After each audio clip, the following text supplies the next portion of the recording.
I'm colorblind.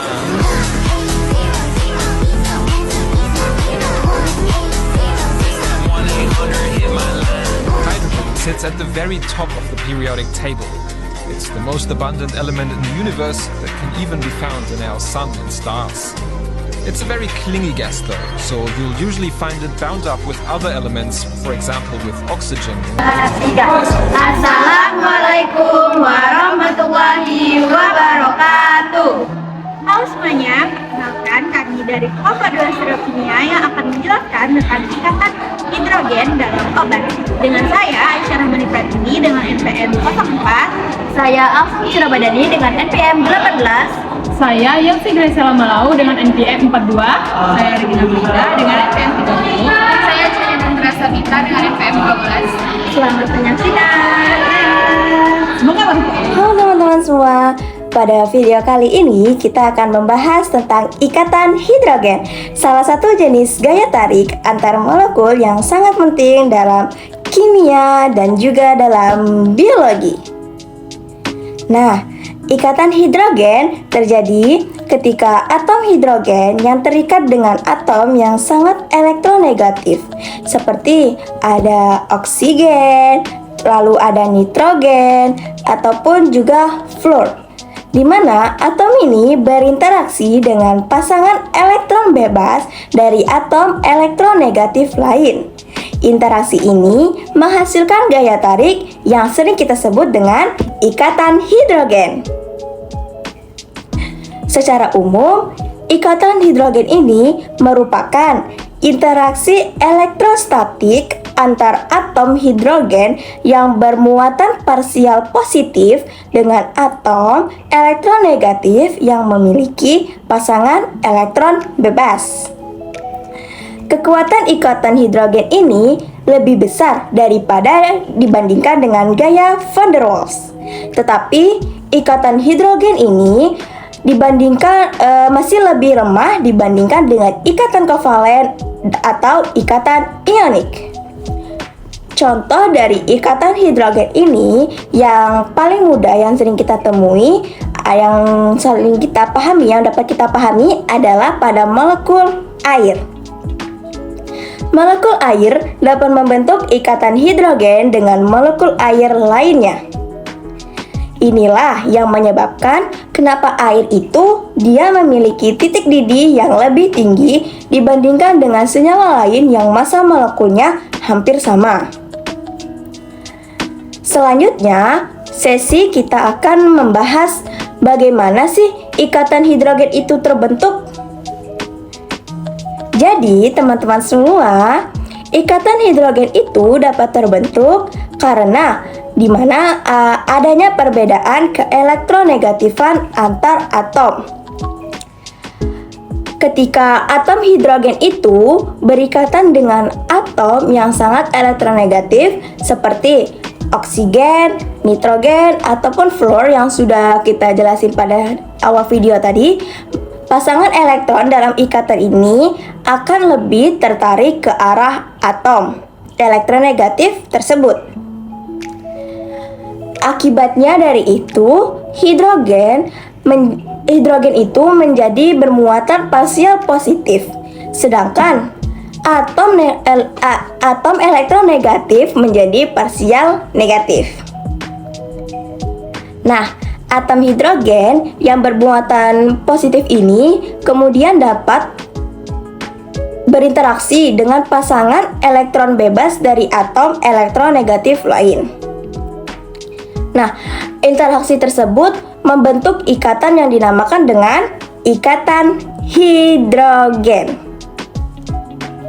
Lalu teman-teman, ikatan hidrogen ini biasanya bisa kita tuliskan dengan notasi X, H, dan notasi Y.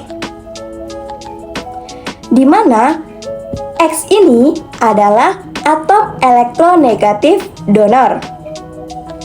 Lalu H ini adalah sebagai atom hidrogen. Dan Y itu adalah elektronegatif akseptor. Nah, dalam pembentukan ikatan hidrogen ini terdapat dua komponen utama, yaitu ada donor dan ada akseptor.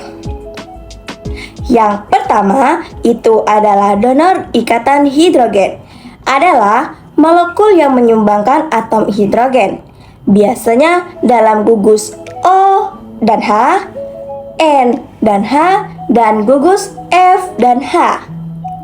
Sedangkan yang kedua itu ada akseptor.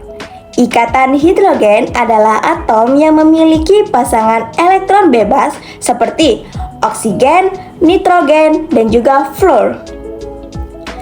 Lalu, ikatan hidrogen ini juga dapat dibedakan menjadi dua jenis. Yang pertama adalah ikatan hidrogen intermolekul, yaitu ikatan hidrogen yang terjadi antara dua molekul yang berbeda. Bisa kita lihat contohnya itu terdapat pada air, lalu pada alkohol, dan juga ada pada asam karboksilat. Nah, yang kedua itu adalah ikatan hidrogen intramolekul, yaitu ikatan hidrogen yang dimana terjadi di dalam satu molekul itu yang sama. Ikatan intramolekul ini biasanya ditemukan pada beberapa senyawa organik dan dapat mempengaruhi bentuk serta dapat mempengaruhi dari stabilitas molekul itu sendiri. Kekuatan ikatan hidrogen biasanya berada pada kisaran 5 hingga 30 kJ per mol. Lalu ada beberapa faktor nih yang mempengaruhi kekuatan ikatan hidrogen, antara lain adanya yang pertama itu ada keelektronegatifan atomnya, lalu ada jarak antar atomnya, lalu ada sudut ikatannya, serta kondisi lingkungannya seperti pada suhu dan pelarutnya.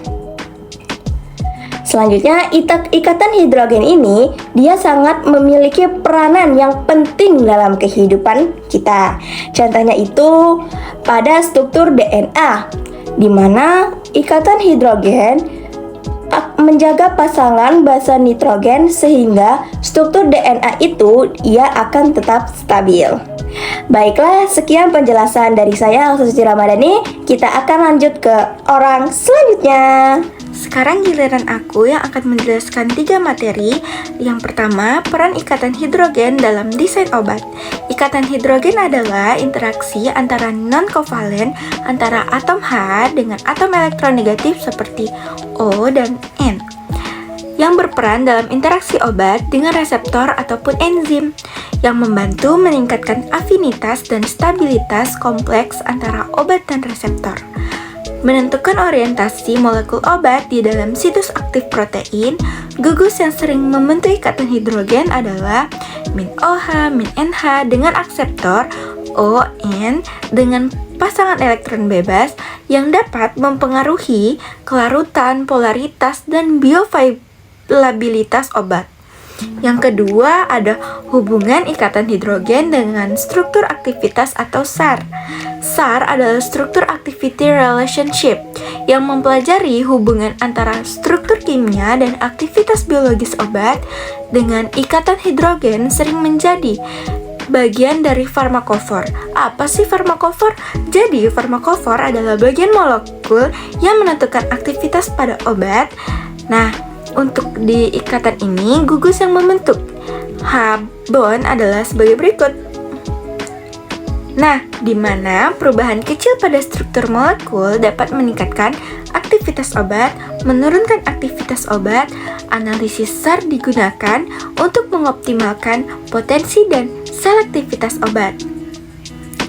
Lalu ada materi yang ketiga yang akan aku sampaikan adalah aturan Lipinski atau Rule of Five yang digunakan untuk memprediksi kemungkinan suatu senyawa menjadi obat oral yang baik dengan parameter utama sebagai berikut, di mana berat molekul kurang sama 500 Dalton, dengan log P kurang sama 5, dengan donor ikatan hidrogen kurang sama 5, akseptor ikatan hidrogen kurang sama 10, dengan tujuan dari aturan ini adalah untuk menjaga keseimbangan, menjaga kelarutan dan permeabilitas obat, menjaga molekul yang terlalu banyak, H-bond yang terlalu polar, sulit untuk menembus membran sel, digunakan sebagai pedoman awal dalam drug design. Sekian penjelasan dari bahwa kualitas suatu obat tidak hanya ditentukan saat obat tersebut dibuat, tetapi juga selama proses penyimpanan dan juga penggunaannya. Hal ini berkaitan dengan stabilitas suatu sediaan farmasi. Stabilitas didefinisikan sebagai kemampuan suatu produk untuk tetap bertahan dalam batas mutu yang telah ditetapkan selama periode penyimpanan dan juga penggunaan, sehingga sifat serta karakteristiknya tetap sama seperti saat pertama kali dibuat. Stabilitas sediaan obat dapat dipengaruhi oleh berbagai faktor lingkungan. Hal itu seperti suhu atau temperatur, radiasi, cahaya, udara, terutama oksigen, karbon dioksida dan juga uap air, serta kelembapan. Selain itu, terdapat pula faktor lain yang dapat mempengaruhi stabilitas, antara lain ukuran partikel, pH, sifat air dan juga pelarut yang digunakan, jenis kemasan, serta keberadaan bahan kimia lain yang dapat berupa kontaminan ataupun bahan tambahan dalam formulasi. Dalam ilmu farmasi, stabilitas sediaan umumnya dibagi menjadi 5 jenis utama. Pertama, stabilitas kimia, yaitu kemampuan zat aktif dalam obat untuk mempertahankan struktur kimianya serta potensi yang tergantung pada etiket sesuai dengan spesifikasi yang telah ditetapkan. Yang kedua, stabilitas fisika, yaitu kemampuan sediaan untuk mempertahankan sifat fisiknya seperti penampilan, keseragaman, disolusi, serta kemampuan untuk tetap tersuspensi dengan baik.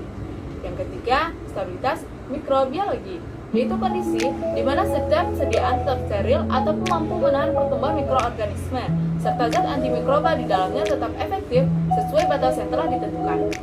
Keempat, stabilitas farmakologi, yaitu keadaan di mana efek terapi dari obat tetap sama selama masa penggunaan sediaan. Dan yang terakhir adalah stabilitas toksikologi, yaitu tingkat terjadinya peningkatan toksisitas yang dapat membahayakan selama masa penyimpanan dan juga penggunaan obat. Dalam topik kali ini, kita akan membahas dua stabilitas. Yang pertama, stabilitas fisika dan juga stabilitas kimia. Yang pertama yaitu stabilitas fisika. Stabilitas fisika merupakan pengujian untuk melihat perubahan sifat fisik suatu produk selama masa penyimpanan. Perubahan ini bisa berupa perubahan warna, bau, rasa, tekstur maupun penampilan sediaan. Untuk menilai stabilitas fisika, dilakukan beberapa kalkulasi seperti pemeriksaan organoleptik, homogenitas, pH, dan bobot jenis. Selain itu, terdapat beberapa kriteria penting dalam stabilitas fisika, yaitu penampilan fisik sediaan, keseragaman bobot dan juga kandungan, suhu penyimpanan, kemampuan disolusi, serta tingkat kekentalan ataupun viskositas. Melalui pengujian ini, dapat dipastikan bahwa sediaan farmasi tetap stabil dan berkualitas, serta aman digunakan selama masa penyimpanan. Kedua, stabilitas kimia. Stabilitas kimia obat dapat dipengaruhi oleh bahan tambahan dalam formulasi maupun kondisi lingkungan. Faktor lingkungan yang paling berpengaruh antara lain suhu yang ekstrim, cahaya, kelembapan, oksigen, dan juga karbon dioksida. Selain itu, faktor dari bentuk sediaan seperti ukuran partikel, pH, komposisi pelarut, kekuatan ion, jenis kemasan, serta interaksi antara obat dan juga bahan tambahan juga dapat mempengaruhi kestabilan obat.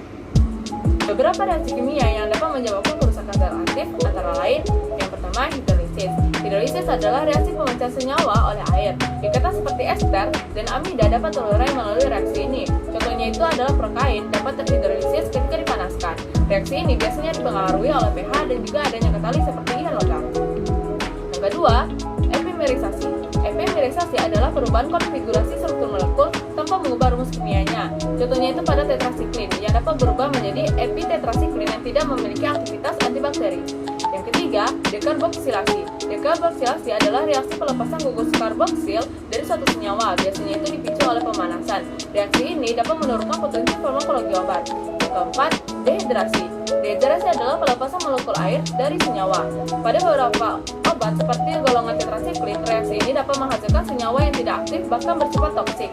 Yang kelima, oksidasi. Terjadi ketika senyawa bereaksi dengan oksigen. Reaksi ini sering terjadi pada senyawa yang memiliki gugus hidroksil ataupun ikatan rangkap. Contohnya itu adalah epinefrin yang dapat berubah menjadi warna akibat oksidasi. Proses ini dapat dipercepat oleh cahaya, ion logam, dan juga oksigen. Selanjutnya adalah dekomposisi fotokimia. Paparan sinar ultraviolet dapat menyebabkan kerusakan molekul obat melalui fotolisis ataupun fotooksidasi. Beberapa obat yang sensitif terhadap cahaya harusnya disimpan dalam kemasan gelap.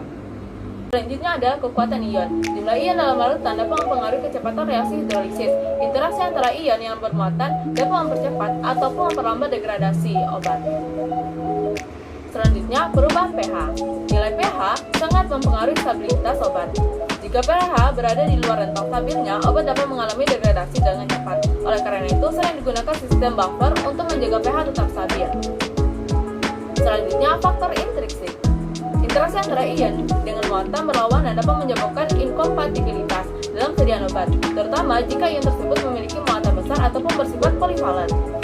Faktor selanjutnya adalah kestabilan bentuk padat. Pada obat berbentuk padat, reaksi degradasi biasanya itu berlangsung lebih lambat. Namun, kelembaban tinggi dapat mempercepat kerusakan obat karena sebagian obat dapat larut pada permukaan vertikal. Dan yang terakhir adalah temperatur. Suhu memiliki pengaruh besar. Ikatan hidrogen memiliki peran penting dalam menentukan struktur kristal obat. Dalam bentuk padat, molekul obat tidak tersusun secara acak, tetapi membentuk susunan yang teratur yang disebut kisi kristal. Susunan ini dipertahankan oleh berbagai gaya antar molekul. Salah satunya adalah ikatan hidrogen. Dalam struktur kristal obat, molekul-molekul obat disusun secara teratur membentuk kisi kristal. Susunan ini dijaga oleh ikatan hidrogen yang membantu menstabilkan struktur kristal.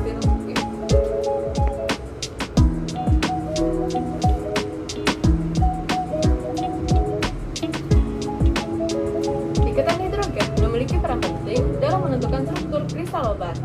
Dalam bentuk padat, molekul obat tidak tersusun secara acak, tetapi membentuk susunan yang teratur yang disebut kisi kristal. Susunan ini dipertahankan oleh berbagai gaya antar molekul, salah satunya adalah ikatan hidrogen.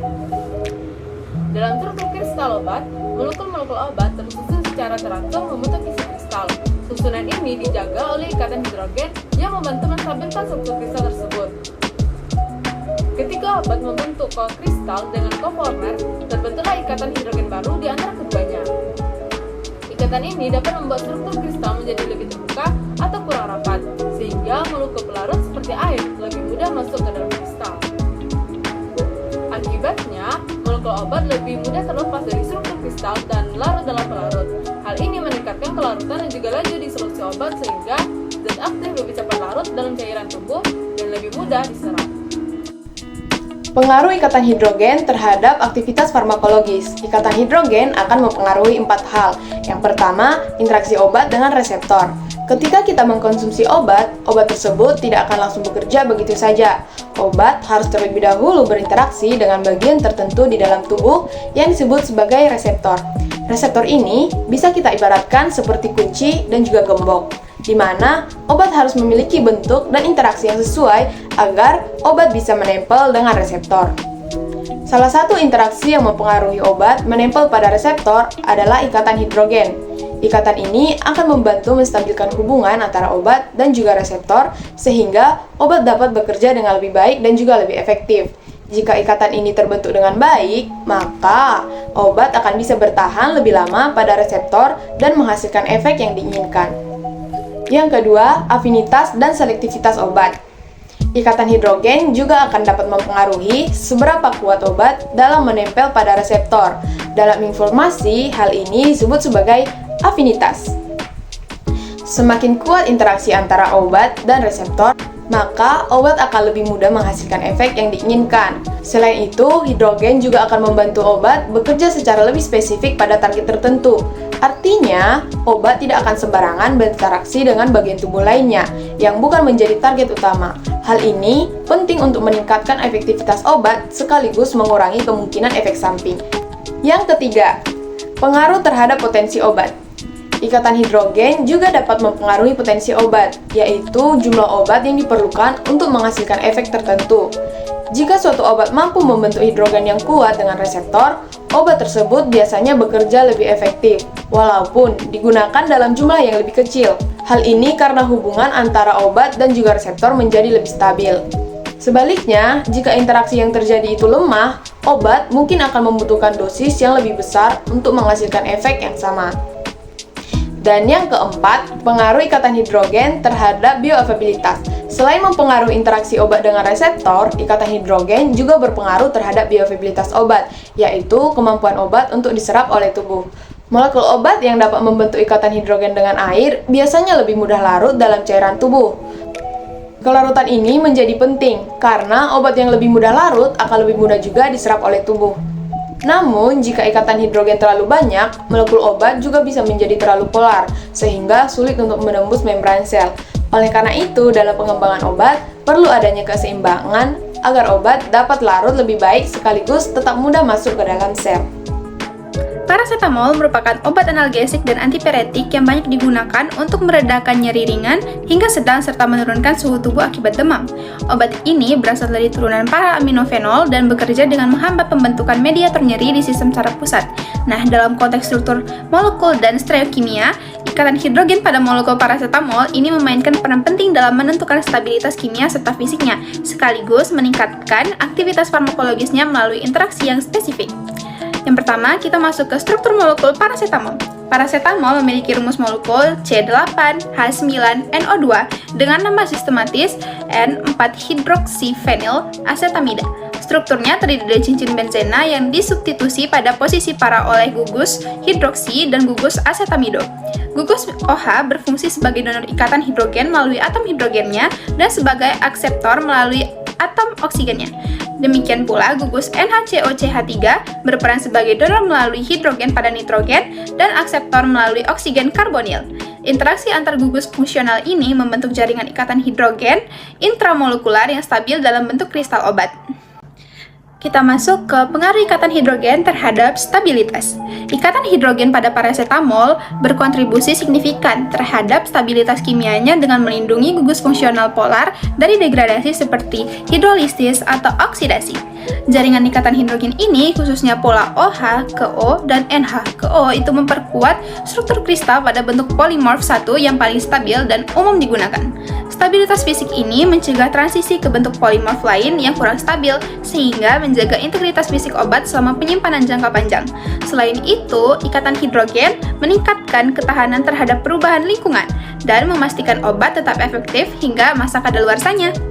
Secara keseluruhannya, maka kita dapat mengartikan bahwasannya paracetamol terdiri dari cincin benzena dan gugus hidroksil atau OH dan asetamida atau NHCOCH3 di posisi yang berlawanan. Molekul ini tidak memiliki pusat kiral, tapi ikatan Cn itu bisa berputar membentuk dua bentuk, yaitu bentuk Z yang stabil karena ada ikatan hidrogen antara OH dan oksigen karbonil, serta bentuk E yang kurang stabil. Nah, di kristal obat yang biasa digunakan, ikatan hidrogen antar molekul itu membentuk jaringan seperti dimer dan rantai panjang. Jaringan ini mengunci bentuk Z dan membuat kristal bentuk ortotombik yang sangat stabil. Berbeda dengan bentuk kristal lain yang lebih mudah larut tapi kurang tahan lama. Nah, spektrum inframerah juga menunjukkan puncak OH yang melebar dan karbonil yang bergeser karena ikatan hidrogen ini. NMR juga mengonfirmasi hidrogen OH itu bergeser ke 9,5 ppm. Perhitungan komputer juga membuktikan bentuk Z itu lebih rendah energinya sekitar 2 kilokalori per mol, sesuai dengan pengukuran sinar X. Nah, jadi ikatan hidrogen itu menentukan bentuk molekul dan juga susunan kristal dari paracetamol yang mempengaruhi kestabilan dan kelarutan sebagai obat.